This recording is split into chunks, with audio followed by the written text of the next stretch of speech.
Bonjour, bienvenue dans cette nouvelle émission Quoi de neuf. Aujourd'hui, je reçois le maire de la belle commune du Prêcheur, M. Marcelin Nadeau. Bonjour, monsieur le maire. Bonjour Mano, bonjour à toutes celles et tous ceux qui nous écoutent et nous regardent. Marcelin Nadeau est aussi conseiller territorial à la CTM, il faut le rappeler. Il est aussi candidat à la prochaine élection législative. Mais avant de parler de la circonscription du Nord, nous en parlons au micro, ça part de Chelcher. C'est tout le Nord Caraïbe, donc du Prêcheur jusqu'à Chelcher, Caspilote-Chelcher.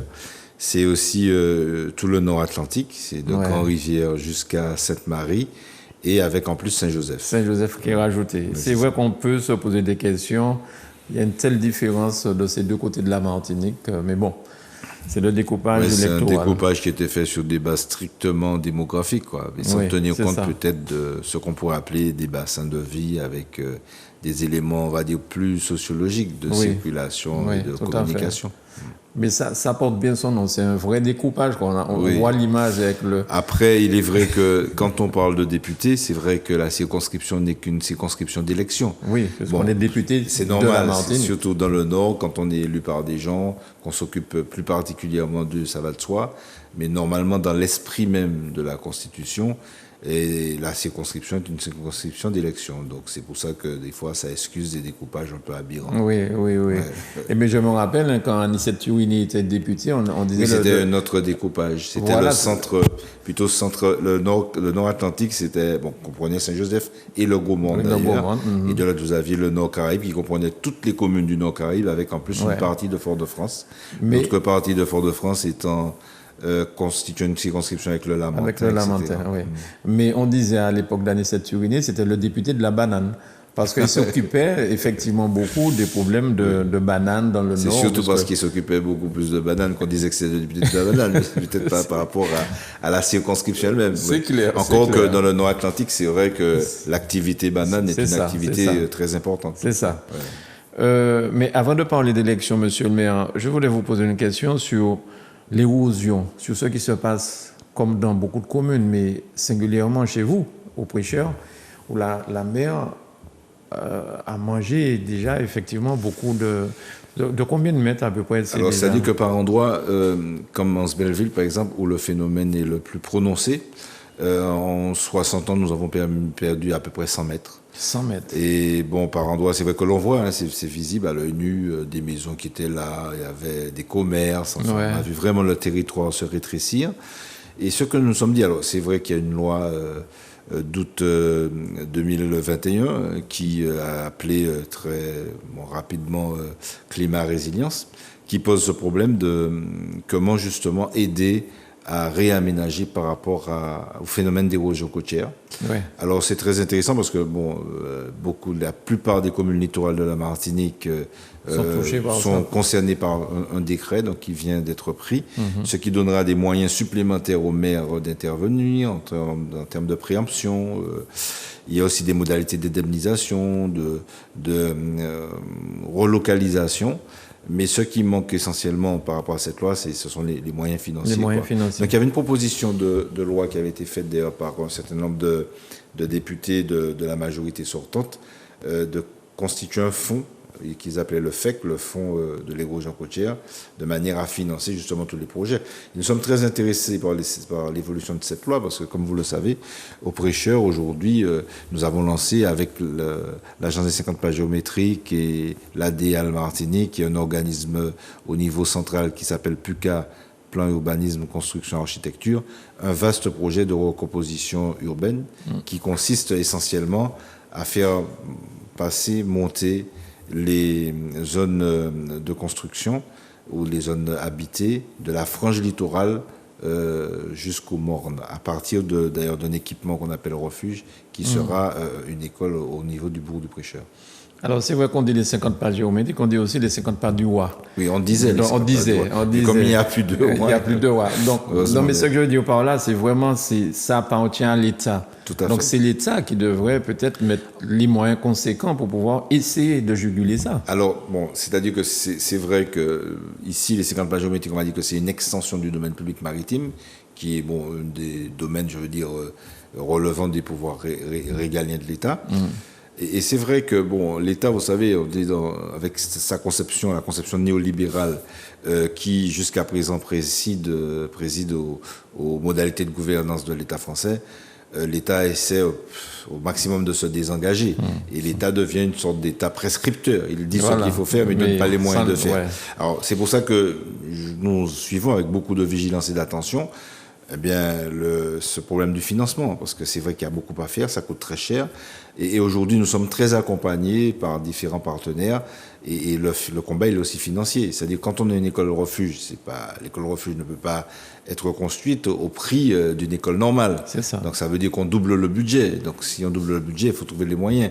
Quand on parle de recomposition urbaine, c'est-à-dire concernant justement le déplacement des gens, la reconstruction, d'autant que je dois souligner que nous menons une expérience complètement innovante. C'est-à-dire, on fait d'une pierre deux coups, c'est-à-dire, on va également voir pour ce qui explique le changement climatique, c'est les émissions de gaz à effet de serre.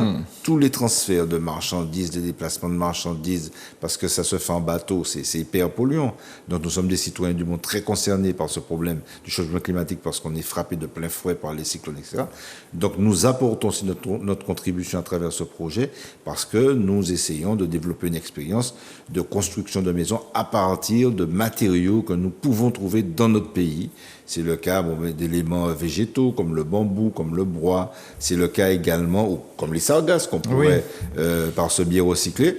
Mais c'est le cas aussi d'éléments minéraux. C'est le sable de la rivière du Prêcheur, c'est les roches de la rivière du Prêcheur, c'est l'argile qu'on peut trouver vers les trois îles, etc. Et je crois qu'il est important que les Martiniquais réfléchissent à cela, pas seulement pour les constructions, mais aussi pour les constructions. C'est pour ça qu'à PIA, nous disons que nous sommes favorables à un développement endogène, c'est-à-dire que nous avons fait, et puis Sanouni Tanou. Alors quand on parle de Sanouni Tanou, c'est effectivement les éléments physiques, matériels, mais c'est aussi la ressource humaine. C'est pour ça que nous disons très clairement qu'il faut donner la priorité d'emploi à compétences suffisantes aux Martiniquaises et aux Martiniquais en Martinique. Est-ce que vous êtes impacté beaucoup par les sargasses? Je dis priorité, ça ne veut pas dire qu'on exclut qui que ce soit. Je vois des esprits chagrins venir dire oh, c'est raciste. Non, on dit priorité parce qu'il est normal que dans un pays comme le nôtre, avec nos fragilités, quand on voit le nombre de jeunes Martiniquais qui partent ailleurs et qui ont beaucoup à apporter à leur pays, on dit que c'est regrettable et c'est pour ça qu'il faut absolument avoir la volonté politique que les choses, de devoir changer les choses. Le docteur Aliker disait que les meilleurs experts des affaires martiniquaises, il avait raison, mais c'est vrai pour tous les peuples. Mais ça ne veut pas dire, j'insiste, qu'on veuille exclure qui que ce soit, mais ça veut dire, surtout, on n'est pas, et puis il ne faut pas aussi, comparaison n'est pas raison.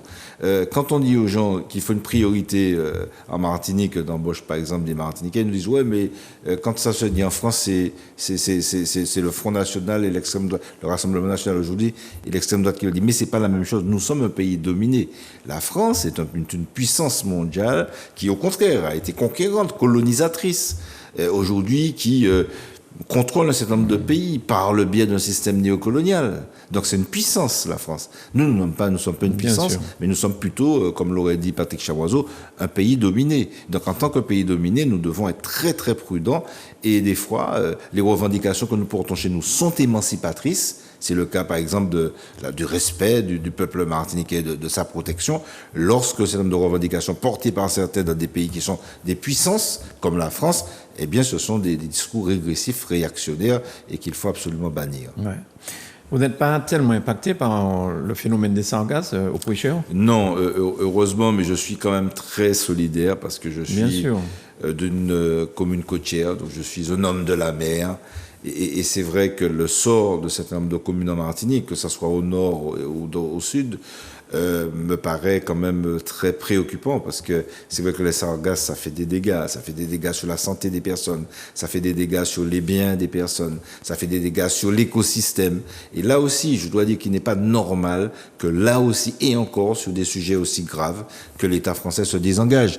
Parce que, et je suis complètement solidaire des maires qui sont confrontés à cette problématique.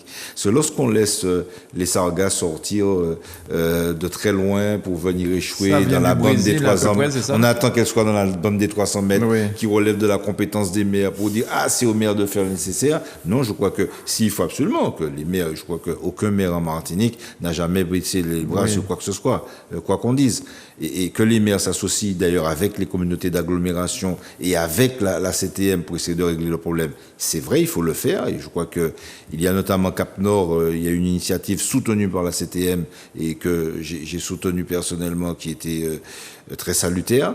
Mais en même temps, nous devons nous battre, effectivement, pour que l'État entende raison et qu'il prenne ses responsabilités pour que les sargasses soient ramassées bien avant qu'elles n'échouent sur les côtes, compte tenu de toutes les conséquences et les effets qu'elles peuvent avoir sur les populations et sur la vie des gens en général. Pour mémoire, ça vient bien du Brésil, je crois. Alors c'est complexe, c'est-à-dire que ça vient. Alors là aussi, c'est un élément intéressant. Ça peut venir du Brésil par rapport à la déforestation liée notamment à une agriculture productiviste intensive, notamment l'élevage. Ça peut venir aussi des côtes d'Afrique par la déforestation liée à l'exploitation du bois. Enfin bref, on sait bien que c'est le modèle économique mondial dominé par les puissances que l'on sait qui explique la déforestation et cette réalité des sargasses. Et d'ailleurs, pour financer ces opérations sargasses, il y a bien des gens. Bon, bien sûr, le bœuf, il est produit au Brésil, mais il y a bien des importateurs européens qui font venir cette viande dans les pays européens. Pourquoi on ne les taxerait pas, taxes qui seraient utilisées justement à financer la lutte contre ces phénomènes et contre les effets des sargasses. Maintenant, je crois que la question de la déforestation est un sujet, parce qu'elle ne concerne pas que le Brésil, contrairement à ce que prétend M. Bolsonaro. Elle ne concerne pas que certains pays, de même que l'exploitation des forêts en Afrique ne concerne pas que les pays d'Afrique où elle se fait. Mais je crois que ça concerne la planète entière et que parce que nous sommes victimes de ça, eh bien nous devons faire aussi en sorte que notre voix soit portée au plus haut de manière à régler ces problèmes qui relèvent vraiment d'une vision complètement mortifère de la planète. Il faut changer de modèle. Alors les grands Mapipi a dit il faut changer de paradigme, il faut changer de logique et savoir ce que l'on veut. Parce que comme disent des sages, moun pas qu'à manger l'argent. Mais par contre, il faut nourrir la planète, mais il faut en même temps nourrir la planète de manière saine. Et il faut que pour nourrir la planète et pour développer l'activité économique, que tout cela ne se fasse pas au détriment de la santé des humains, des êtres humains, au détriment également du vivant et des écosystèmes et de la biodiversité. Alors ce genre de combat dont vous êtes en train de parler, monsieur le maire, c'est un combat qui peut être défendu par un parlementaire, justement. Absolument. Je crois que c'est pour ça qu'il faut que nous ayons des parlementaires capables qui connaissent déjà le sujet aussi. Qui connaissent. On peut connaître. Il suffit de travailler ces dossiers. Par contre, c'est pas ça je pense que on est à peu près tous intelligents. C'est pas ça qui pose problème. Ce qui pose problème, c'est le choix des parlementaires. Vous savez, on choisit. Et quoi qu'on dise, qu'on fait pas de politique, on n'est ni de droite ni de gauche, qu'on va servir l'intérêt, c'est pas vrai. En fait, un parlementaire, un politique en général, choisit les intérêts qu'il défend. Moi, pour être le militant que j'ai toujours été, pour choisir mes causes, qui sont la défense de l'être humain, la défense des plus vulnérables, la défense des favorisés, le combat pour la justice sociale, le combat pour l'égalité, le combat pour la défense du vivant, le combat pour la défense de l'écologie, etc. C'est ça, mon combat. Je fais ce choix-là. Et quand je vais me présenter, et comme je me présente au suffrage des Martiniquaises et Martiniquais, notamment dans le Nord, eh bien je leur dis oui, voilà ce que je suis, je l'assume, et vous votez en connaissance de cause. Et je sais que beaucoup de Martiniquaises et de Martiniquais, parce que on est très concernés par ces problématiques. Le chlordécone, la situation des ouvriers agricoles dans le Nord, la question des sargasses, la problématique de l'eau. Mais tout ça, ce sont des problématiques très écologistes et puis aussi des problématiques de respect du peuple martiniquais. Quand on voit, par exemple, l'état de notre réseau de distribution d'eau, quand on voit toutes les casses qu'on a aujourd'hui, c'est qu'il faut des pas mal de bouche dans le moment. Donc, il faut exiger qu'il y ait une certaine réparation à ce sujet et puis il faut peut-être poser la question des modalités de gestion de ce bien commun qu'est l'eau. Bien sûr, en disant réfléchir aux modalités de gestion de ce bien commun qui est l'eau, ça ne veut pas dire qu'il faille... Non, je suis pas contre. Il y a une condition fondamentale, c'est qu'aucun travailleur martiniquais ne soit licencié à l'occasion de quelque changement de modalité de gestion que ce soit. Ça, c'est la première chose.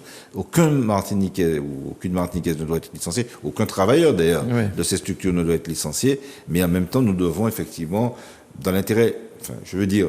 par rapport à un objectif d'efficacité, par rapport aussi à une préoccupation d'un service de qualité rendu aux citoyennes et aux citoyens parce qu'on leur doit, parce que ce sont aussi des contribuables et que ce sont des gens qui payent l'eau, les usagers de l'eau, eh bien, nous devons absolument travailler sur ces sujets. Et puis, je suis assez d'accord avec l'idée que développe notamment l'Union populaire dans son programme, où il parle d'accorder la gratuité de l'eau jusqu'à un certain nombre, jusqu'à un certain volume.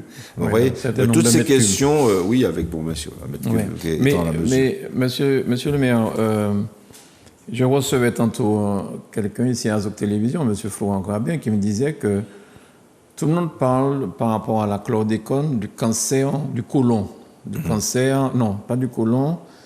Il y a la prostate. La prostate. Oui, c'est ça. Et il me faisait remarquer, on parle de ça, mais il y a autant de femmes, sinon plus de femmes, qui ont aussi travaillé dans la bananerie et qui sont impactées sur d'autres styles de cancer. Oui, bien sûr. Et aujourd'hui, l'État reconnaît seulement le cancer de la prostate comme étant une maladie liée à la chlordécone et que ça devrait être un combat peut-être mené aussi par les parlementaires parce que les femmes qui ont tous ces cancers de sein, des autres cancers dus à ça, c'est peut-être aussi un combat parce qu'il n'y a que la prostate qui est... Qu'est-ce que vous en pensez? Oui, c'est-à-dire que je pense qu'il y a de multiples cancers qui sont concernés. Encore qu'il y a une évolution positive sur la reconnaissance comme maladie professionnelle d'un certain nombre de pathologies découlant de l'usage parce que les gens, franchement, ils ont pris ça de plein fouet. Et quand j'écoute des fois le docteur Jean-Michel Macny, je suis révolté. Quand il parle des cancers, quand il parle des souffrances, et qu'on voit qu'en face, les indemnisations ne sont pas très importantes. Et je salue d'ailleurs le combat qui est mené par le collectif des ouvriers agricoles sur ce sujet, comme je salue d'ailleurs le combat qui est mené par l'ensemble des collectifs martiniquais, que ce soit Lianage pour dépolluer, que ce soit zéro pesticides, zéro chlordécone. Je crois qu'il faut soutenir ces actions, et j'appelle d'ailleurs les Martiniquaises et les Martiniquais à être nombreux à ce grand rassemblement du 28 pour faire comprendre, pour faire entendre, notamment à la justice et en général à l'État français, qu'il faut trouver les responsables, il faut que les sanctions tombent, mais en même temps, au-delà des mesures du fameux plan 4, on a déjà eu 4 plans, qu'il faut des mesures qui relèvent de la volonté politique et d'une volonté forte sur la question des dépollutions. On a vu que des Martiniquais ont mis en place un process, il faut les aider, il faut encourager, aider, soutenir la recherche pour aider à la dépollution des sols, pour aider aussi à la dépollution des corps, parce qu'il est possible, par un régime alimentaire, etc., de dépolluer les corps. Et je n'oublie pas non plus les marins-pêcheurs qui sont aussi impactés, parce qu'une bonne partie des zones de pêche qui sont gelées. Donc cette histoire du chlordécone est une catastrophe terrible, et ça, elle peut pas, cette réalité-là ne peut pas rester impunie, et elle ne peut pas rester non plus sans être réparée. Donc il faut sanctionner les responsables et il faut réparer tous les dégâts qui ont pu être commis à la fois sur les corps, sur les personnes, sur notre environnement et aussi sur notre système économique. Alors ça, c'est aussi un combat que les parlementaires martiniquais c'est des combats comme en Caïpran, mais les combats, ils sont multiples. Et je crois que j'ai toujours démontré avec mes camarades cet engagement. Moi, j'ai été militant très tôt, dès le lycée. Et ce qui me caractérise, comme je le dis souvent, ce n'est pas d'être un élu notable, un cacique, mais c'est d'être un élu militant ou un militant élu. Et je crois que ça ne me lâche pas, c'est mon identité politique. Et tant que je serai en vie, je pense que je vais demeurer un militant, même lorsque je ne serai pas élu, parce que il faudra bien un jour laisser la place aux autres. Mais ce qui me caractérise, c'est d'être un élu militant, un militant élu. Et lorsque je serai parlementaire, je saurai porter, donc au plus haut niveau, tous les combats que nous connaissons très bien et qui se mènent dans notre pays, mais dans l'esprit, pas de penser des bobos, mais dans l'esprit aussi de transformer, parce qu'il faut expliquer aux gens aussi qu'il y a une logique économique. Quand on dit qu'il y a une inégalité des territoires entre le nord, le centre, le sud, d'accord, mais c'est pas avec des mesurettes qu'on va régler ça. Il y a des gens qui vont arriver avec des programmes où on va dire on va faire des zones franches, Non, ce qui caractérise notre modèle, c'est que nous sommes basés sur une économie de comptoir qui fait que tout se concentre autour des lieux d'implantation de l'aéroport, du port, c'est-à-dire le centre, et la périphérie, elle est un peu abandonné. Alors, on trouve à exploiter de la banane dans le Nord-Atlantique avec les conséquences que l'on sait, dans le Nord-Caraïbe, on ne sait pas très bien. Donc, je crois qu'il faut inventer un autre modèle. Et comme je le dis souvent, cet autre modèle passe par des bassins de vie, une relocalisation de l'économie, une redynamisation, et qui passe aussi par l'encouragement à créer des start-up, mais à encourager aussi l'artisanat, à encourager l'agriculture, à encourager l'agrotransformation, à encourager le tourisme de proximité. Donc il y a tout un tas d'activités économiques qui pourraient être développées au service de la grande majorité, comme on dit la majorité sociale, en tout cas de la grande majorité du peuple martiniquais. Alors il y a un autre combat qui vous tient à cœur et avec l'autre coprésident de PIA, Jean-Philippe Nilor, député actuellement de la circonscription du Sud. C'est cette histoire de collier de chien à la gendarmerie du Loing contre un Martiniquais qui a été arrêté. Est-ce que vous interpellez le préfet? C'est ça. Donc, ce que nous tenons à dire, c'est pas, on va pas sur le fond des dossiers. Mais on a parlé non seulement de cette question, c'est inadmissible, cette manière de traiter les gens en ce mois de mai, mois de commémoration, dans ce pays-là. Nous avons été fortement traumatisés par ces histoires de chiens, les chiens qui pourchassaient les marrons. Enfin, ouais. Je veux dire que, et puis en plus, être traité en chien dans ce pays, on sait ce que ça veut dire. Donc je pense que c'est très malvenu. En tout cas, j'ai eu la personne concernée qui exprime une grande souffrance. La personne était profondément blessée dans son être, dans sa chair, mais psychologiquement aussi perturbée par cet acte-là. Et nous rattachons bien évidemment ce fait très grave à d'autres faits. Sans aller au fond du dossier, nous trouvons franchement que les modalités d'intervention de la gendarmerie et de la police en Martinique, de cette brutalité complètement inutile et inappropriée, n'a pas de sens. Quand on a vu aussi comment des jeunes, pour avoir des boulots d'une statue, étaient traînés alors qu'ils pouvaient répondre tranquillement à une convocation à la gendarmerie pour être mis en garde à vue, comme on a réveillé certains en présence de leurs enfants, en présence de leurs parents, être traînés, menottés. Et bon, j'ai d'autres exemples aussi, des descentes de police dans certains foyers de personnes d'origine, disons, d'origine d'immigrés. Oui. Bon, dans le cas de dossiers, là aussi, je ne juge pas le fond, mais quand on fait comme ça une sorte de rafle dans pas mal de foyers devant les enfants et tout ça. Moi, je crois qu'on peut changer. Il faut d'autres modalités d'intervention. Il faut une police de proximité. Il faut une police respectueuse de la dignité des personnes. Il faut des actions proportionnées, mais il ne faut pas cette exhibition, comme on l'a dit, de violence et d'autorité. Ça ne me paraît pas relever de ce que certains appelleraient l'esprit républicain. Il semblerait que dans cette histoire de collier de chien, les gendarmes concernés ont porté plainte. Oui, bon, bien sûr, c'est leur droit. Alors maintenant, il y a une enquête, donc on verra bien qui dit la vérité, mais les gendarmes, bon, forcément, ils vont allumer un contre-feu. Nous nous réjouissons déjà du fait qu'il y ait une enquête et nous verrons bien. Mais en tout cas, les éléments, moi, ça m'étonnerait quand même que la victime ne soit pas sincère parce qu'elle a exprimé les choses avec beaucoup de douleur. En tout cas, quand je l'ai entendu, j'ai eu cette personne qui exprimait tout cela avec beaucoup de douleur. Et je crois que c'est très grave. Nous ne pouvons pas accepter ça dans notre pays. Il faut qu'on le comprenne. Nous avons droit à une justice. Nous avons droit à une certaine équité. Nous avons droit au respect de notre dignité parce que nous sommes des hommes comme les autres hommes.